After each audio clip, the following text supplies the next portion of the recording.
Bonjour les potos. Ah, Festivalo.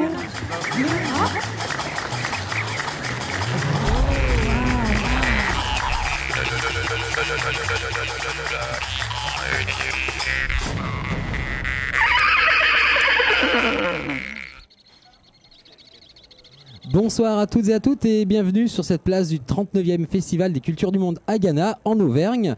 Pour cette 5e émission, nous allons vous proposer un voyage au cœur d'un art martial de presque 5000 ans, El Tartib. Pour nous en parler, nous accueillons nos invités Gamal Mossad Saad Ahmed et Adel Paul Boulad. Bonjour, bonjour à tous. Je vous en prie, prenez vos micros. Question pour l'instant récurrente mais qui est quand même importante. Comment vous sentez-vous en Auvergne, à Ghana? Il est très content. Il est très heureux. Ouais. Le micro un petit peu plus près s'il vous plaît. Voilà. C'est la première fois qu'il voit un festival qui réunit 15 équipes différentes avec des rencontres de cultures différentes. Et en fait, le plus puissant, c'est de remarquer, de constater comment la musique rapproche les cultures et les différences en fait.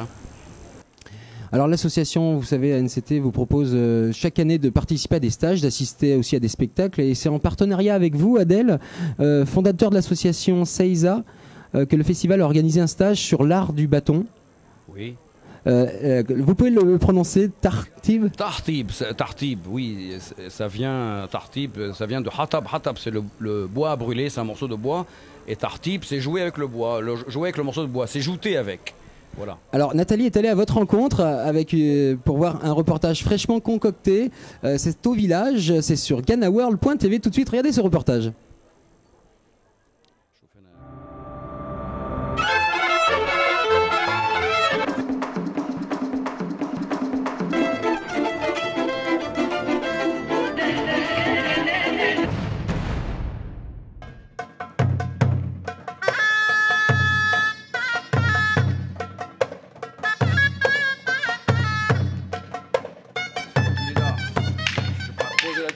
Moi je cherche sa tête, donc je vais aller chercher sa tête. Okay. Là, il y a deux coups, voilà. Il va travailler à étendre ses bras. Je m'appelle Adel Boulad, je réside en France, j'ai grandi en Égypte. Je suis actuellement dans le projet de développer et de promouvoir cet art plurimillénaire qui s'appelle l'art du bâton égyptien ou le tartib. Si tu me vois par en dessous, il y a un danger. Attention, ici, on reçoit, oui, on voit, là ta tête est ouverte. Ça vient de Hatab. Hatab, c'est le bois brûlé. Et le bois brûlé aussi servait à marcher, à s'appuyer pour les éleveurs et les paysans en Égypte. Et le verbe tartib, ça veut dire jouter ou jouer avec les bois, les bûches, quoi, tout simplement, avec le bâton. Cet art-là, on en trouve des traces gravées sur les tombes et la chaussée, surtout la chaussée de la pyramide du pharaon Saroulé. C'est le deuxième pharaon de la 5e dynastie, c'est-à-dire à peu près 5000 ans. Il y a 5000 ans, ces gens-là, donc les Égyptiens, sur le bord du Nil, avaient pris le temps de graver les codes, les codifications de cet art-là, au burin et au marteau. Donc on peut dire que cet art-là s'est transmis par tradition orale, mais il a aussi été gravé sur cette chaussée, et il y a des traces extraordinaires de dialogue entre l'instructeur et l'élève, extraordinaire dans le sens que on dit la même chose aujourd'hui. Donc 5000 ans après, l'entraînement à l'art du bâton n'aurait pas changé.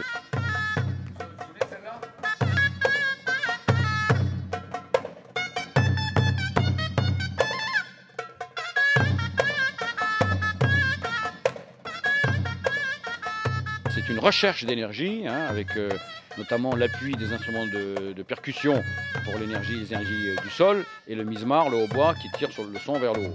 Donc l'idée est de donner de l'énergie aux jouteurs et aussi au public quand il s'agit d'un public. Donc c'est un jeu d'adresse.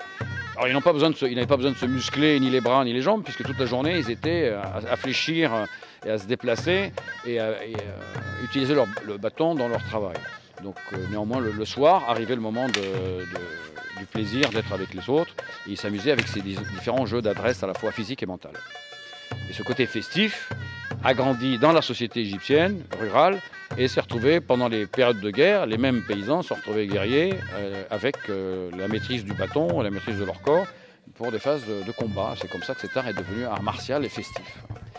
Le rôle du public est double. Il consiste à soutenir les combattants et les jouteurs et à être garant du bon esprit. C'est-à-dire que s'il y a une agressivité ou il y a de la triche, ou de l'insulte ou de l'offense, le public intervient et arrête. Donc c'est pas un arbitre, c'est le public. Donc chacun a son rôle, disons, à la même hauteur. Le jouteur, le musicien et le public. Qu'il faut aussi, si un membre du public veut rentrer et jouter, il y a aussi cette possibilité. Parce que tout le travail de cet art, c'est la puissance, l'engagement et le contrôle. Donc le respect et le contrôle de l'autre.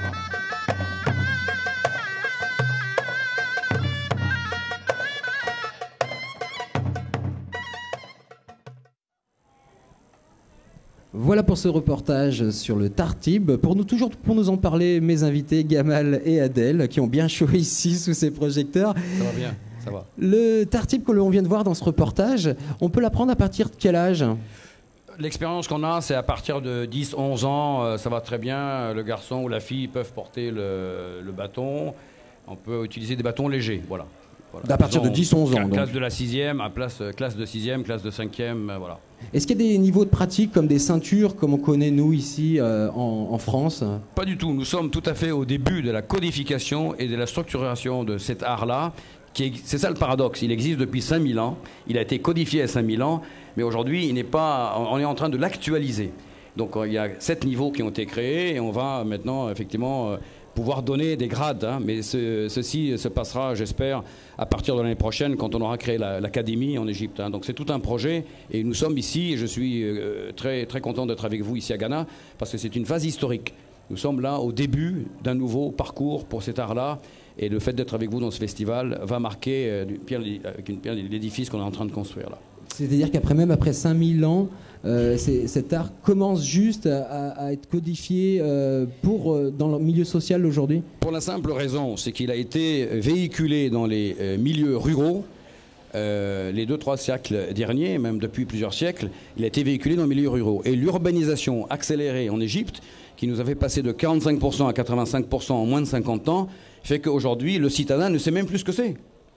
Donc le citadin du Caire et d'Alexandrie ne peut même plus parler de Tartib. Donc c'est uniquement présent dans les villages et à la vitesse où va l'urbanisation d'une part, la folklorisation et les règles de sécurité aussi, qui limitent les fêtes populaires dans les places de village, fait que la très grande majorité des jeunes Égyptiens aujourd'hui ne savent plus ce que c'est. Donc nous sommes là à un moment clé, avec le risque de perdre cet art, et qui a des valeurs et qui est unique par rapport aux autres arts martiaux, qui était exceptionnel, et que nous efforçons aujourd'hui de protéger, de développer et de positionner. C'est pour ça que nous l'avons présenté pour la première fois au Festival international des arts martiaux en 2010, pour le présenter dans le cadre des arts martiaux, pour qu'il soit connu aussi dans le monde des arts martiaux. Et reconnu dans le monde des arts martiaux. Et reconnu dans le monde des arts martiaux parce qu'il a une valeur unique, puisque je suis professeur d'État depuis 1976 d'arts martiaux japonais, karaté-do, aïkido, iaido, bâton, etc. Et quand j'ai découvert et compris les valeurs profondes et uniques de cet art-là, déjà il m'a fallu du temps. Puisque moi aussi j'avais mon snobisme comme les citadins du Caire et d'Alexandrie. Et mon snobisme, c'était un art martial ne pouvait qu'être que japonais ou chinois. Et vous êtes égyptien. Et je suis égyptien. Et comme aussi mes cousins aujourd'hui égyptiens me disent, mais qu'est-ce que tu fais à perdre ton temps avec cette affaire-là ? Donc quand le snobisme a gagné les Égyptiens, non seulement il m'a gagné moi, mais il a gagné beaucoup d'Égyptiens, les citadins. Voilà. Et donc il m'a fallu quelques années, à partir de 2000, pour... donc quand même, depuis 1900... J'ai commencé les arts martiaux en 1969. De 1969 jusqu'à 2000, vous comptez combien d'années où je disais non, un art martial ne peut pas être égyptien, il ne peut être que asiatique.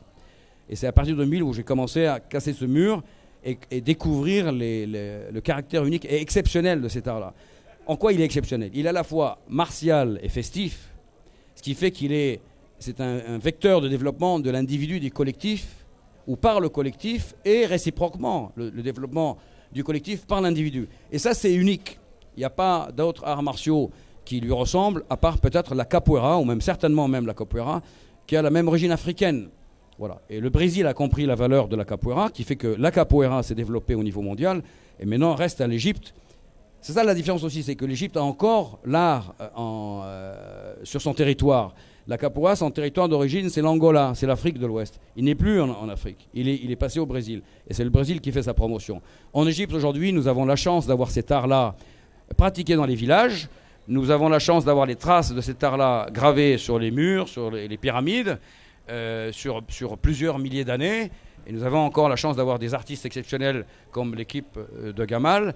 Et donc, voilà, nous avons le devoir maintenant, ou en tous les cas la chance, d'actualiser cet art-là et de le rendre accessible aux jeunes avec les niveaux, les grades et les pédagogies adaptées, puisque les pédagogies rurales ne marchent plus, ne correspondent plus aux pédagogies des villes. On va maintenant, pour tous ces spectateurs qui n'ont pas encore vu le spectacle de l'Égypte, aller passer un petit reportage sur votre groupe Gamal. Vous vous êtes produit lors du Panorama dimanche. Alors c'est un extrait de 7 à 21h et après on parle avec vous Gamal de votre spectacle. A tout de suite, 7 à 21h, c'est sur